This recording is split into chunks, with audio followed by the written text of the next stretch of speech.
climb a mountain, we part the oceans and sea. If you just believe, we can take the world over. Let's take the world over. Let's take the world over with love. Family, we are back. We are back, stronger together, Brother Edamoja and Dr. Kathleen E. Walls. And before we go into the word that she's talking about, we want to thank Sister Hillary out in California. Right? Yes. She's been editing this out, editing the show for us, and we give it to her to do for several reasons. But one of the main reasons, we want someone else to look at what we're doing. That's right. And see how to make it better. Yes. Yeah. So thank you, Hillary. Yes, thank you, Hillary. Okay. So what's this word you're talking about? All right. I'm screwed. So this this word is one that people use all the time and assume everybody knows what they mean by it. And that word is respect. Oh, yeah, I use it a lot. Yes, you do. Yeah. What do you mean by that word, respect? Well, that's a good. Well, it has a lot. It has a lot behind respect. That means for me, this is for me. I respect what you respect. I mean, I'm going to listen to what you're saying and give you that space because you are a different entity than me. I am who I am and you are who you are. And so I'm going to honor your words. It doesn't mean I agree with you, but I'm going to honor your words because it's coming from you, and I'm going to do my best to understand it from your perspective. Okay. So that's your definition of respect. So when are you expecting someone to respect you according to your definition of respect? No, because they're different than me. How do you find out? So when you feel disrespected by somebody, where is that disrespect coming from? What have they done, and do they know that they have disrespected you? Well, first, I don't assume that. Well, it depends on the tone and the conversation. Okay. Because, I am a male energy, and I'm from the Caribbean. I grew up in New York, so all that stuff. So the way I see. So, disrespect. So now, do people disrespect you when you feel disrespected by people? Is it because they have violated your definition of respect? And I'm pretty sure you haven't told them what your definition of respect is before y'all start a relationship. No. Well, yeah, I remember. But the thing is are they consciously or unconsciously disrespecting you? 100%. See, so that way, when you're having a conversation, someone is disrespecting you, you're like, do they know what they're saying to me? Right. Do they know me? Is that what Jesus said? Father, forgive them for what they know. Was he really saying, do they know me? Is that what they said? They know not what he said. They know not what they do. And so, oh, gee. Okay, my bad. I got my own version. Neil Medea. Go ahead. Thank you, Tyler Perry. Right. Yeah. So no, because you know what? If we're having a disagreement, or we having a conversation and we're disagreeing,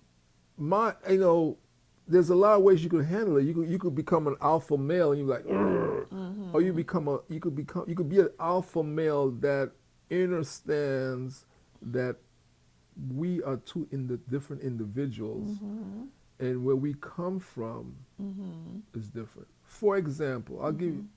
When I was going to high school, I went to high school by Little Italy in Manhattan, in New York City, and there were certain hand motions, and those from the older Italians, and the younger Italians probably know, there's certain hand motions that if you do in the Italian community, you could get hurt, right?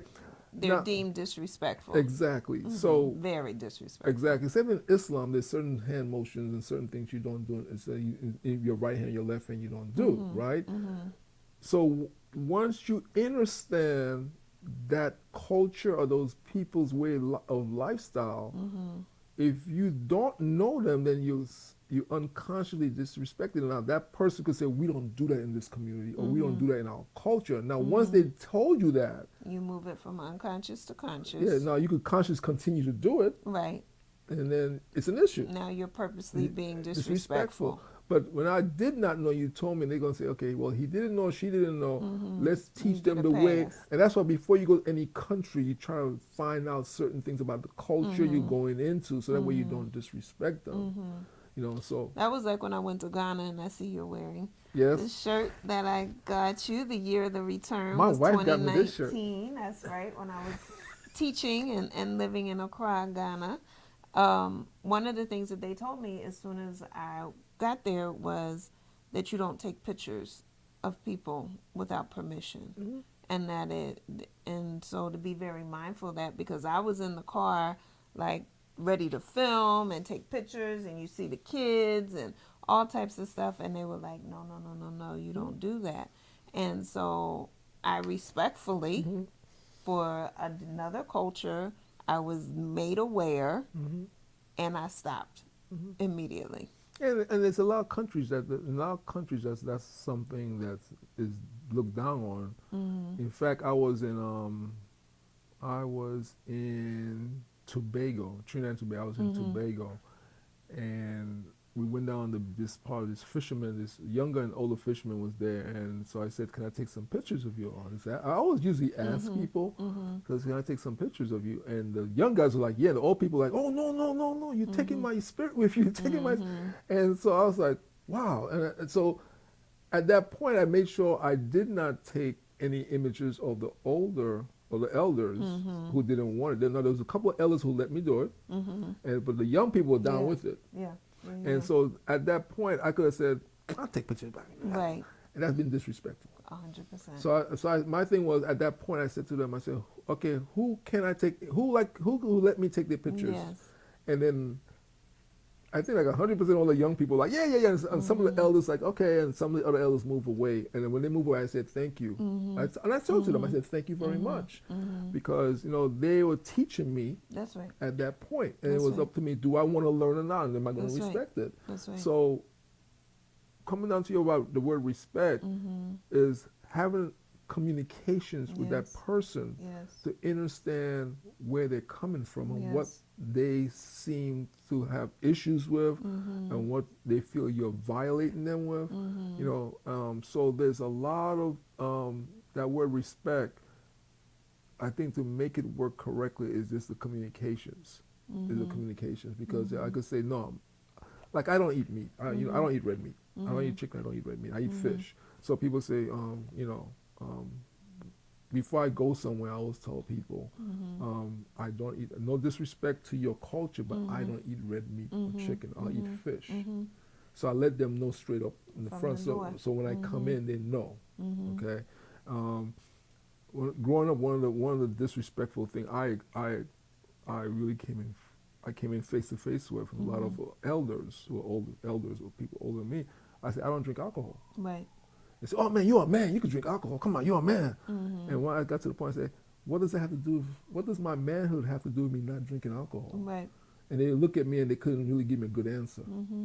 Because they never got an answer like that before. Usually people say, okay, I'll take some. Yeah. Right. No, I said, what does that have to do with my manhood? I don't drink alcohol. What does that have to do with my manhood?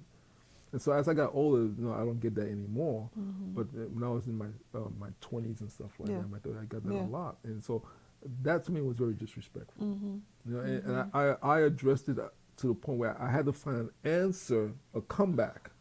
Right. My comeback was, what does that have to do with my manhood? Right. Well, I think one of the clear things that you just said, which may help people, is that disrespect generally one of the ways is when you set a clear boundary or standard for yourself and someone continues to try to violate it, right? Or disregard it or get you to change where you stated you are. So, for instance, you don't drink, I don't drink. And I remember being younger as well and telling people that I didn't drink. And they kept offering me a glass of wine. Oh, just have one. Oh, just have one. Oh, just have a sip.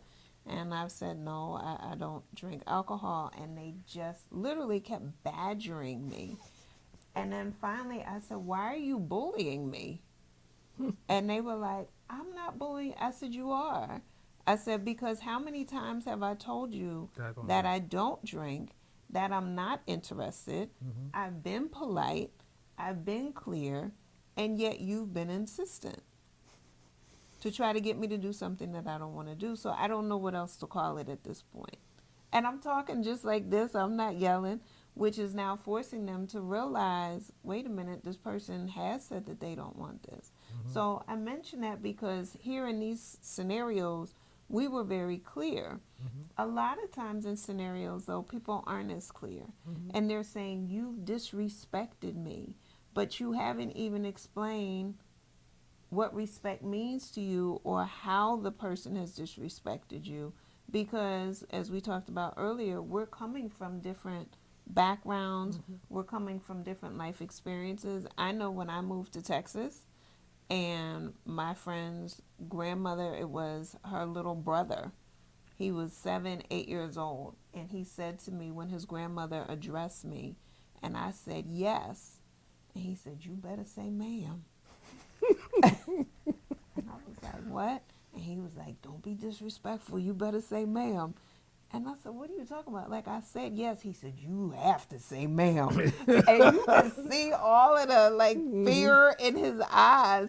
Like he didn't want me to get in trouble. And I'm grown. You know, I'm in my 20s at this point.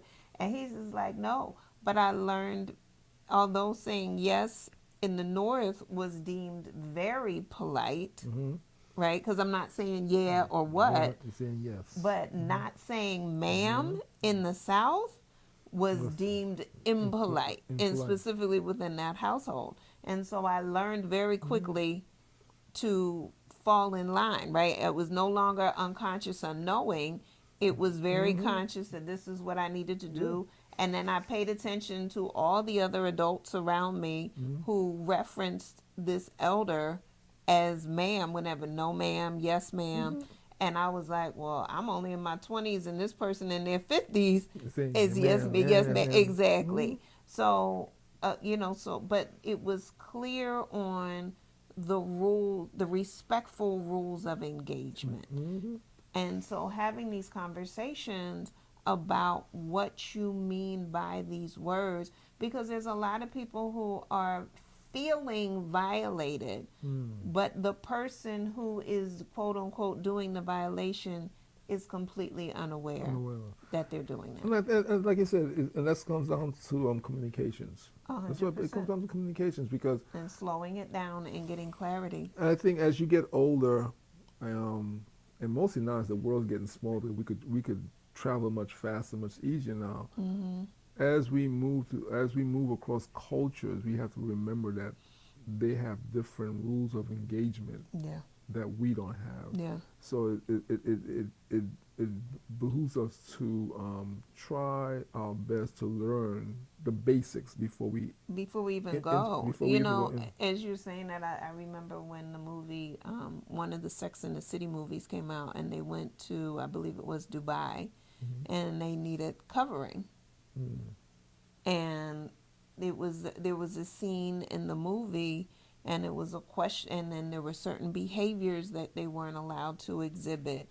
And, you know, it becomes questionable about, are you going to go certain places in the world? Because there are these expectations. I had a colleague who had a job offer in the Middle East, and there was a whole wardrobe situation that had to be addressed. And was she willing to, you know, ascribe to that style of dress during her time there? She opted yes.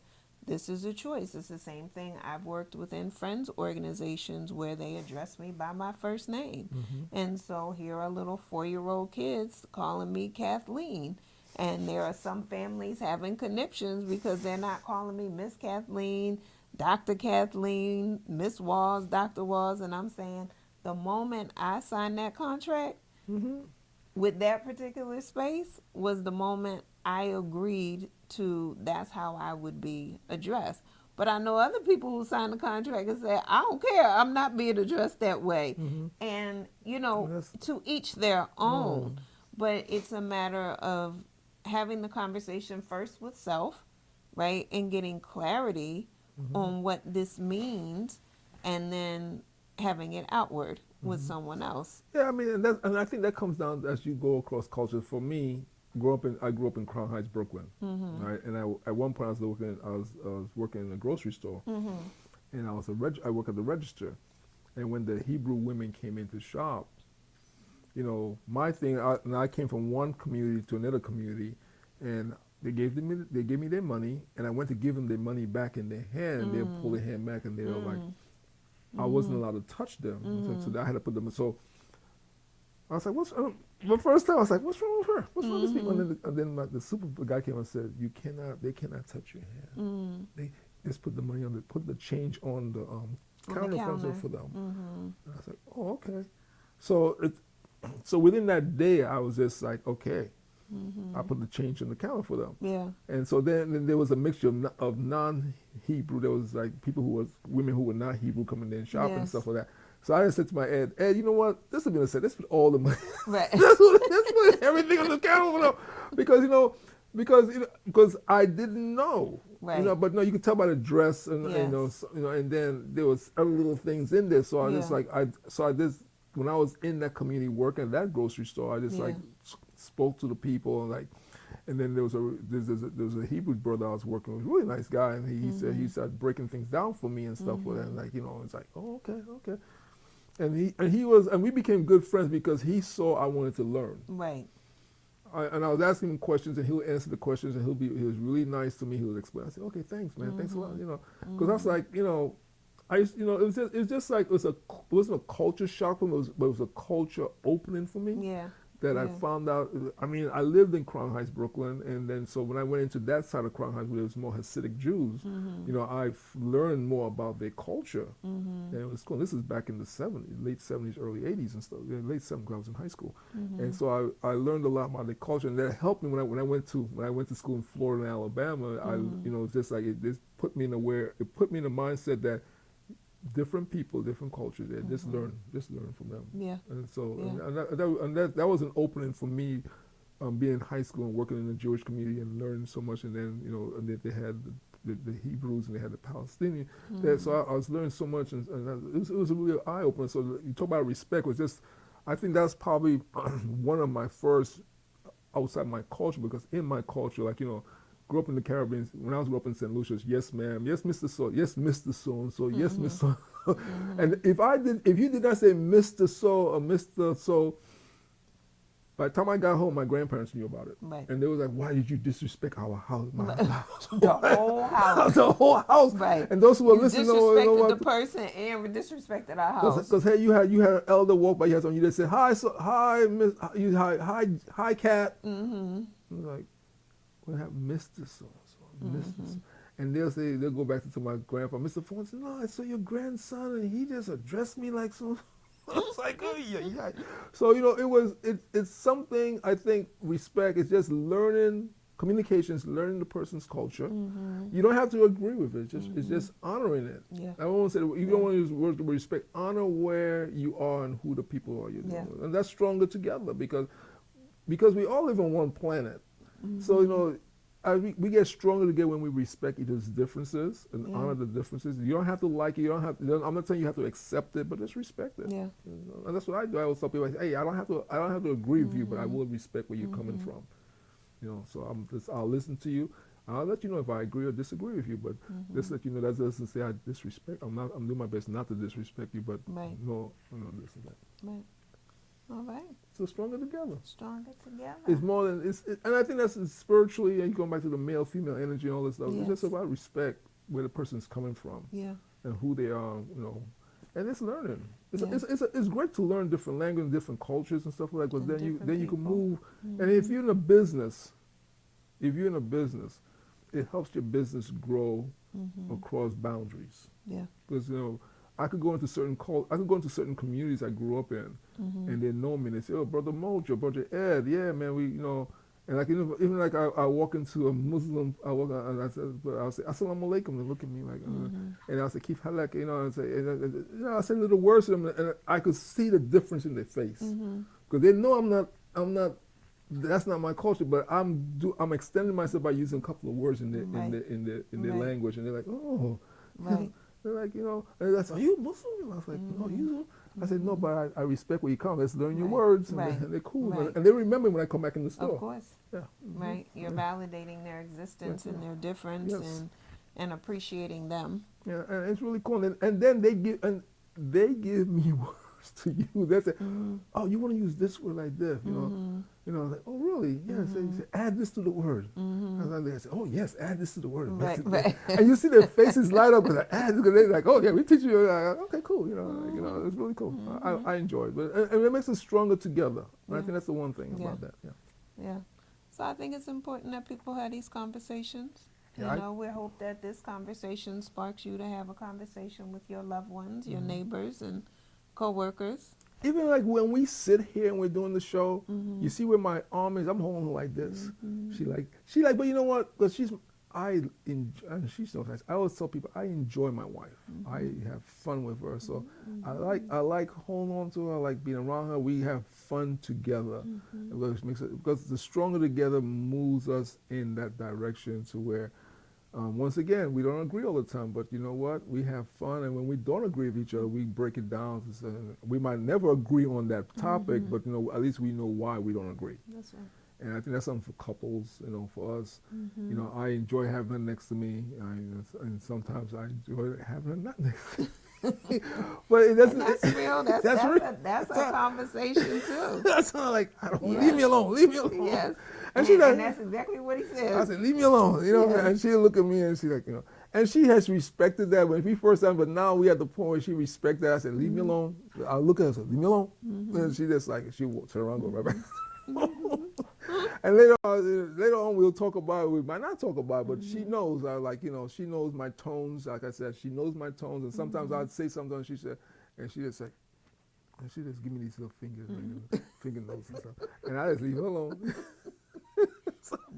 Stronger together. That's right. And Learning each other's language. Communications. That's right. Yep. Right. Verbal and nonverbal. Yes. But I think that is a great topic because I know I've talked about it with my girls, and just that idea of even though when you're in a relationship, and this was similar to an Instagram post I did from the first show that we did, that it says separate. You know, space does not equal separation.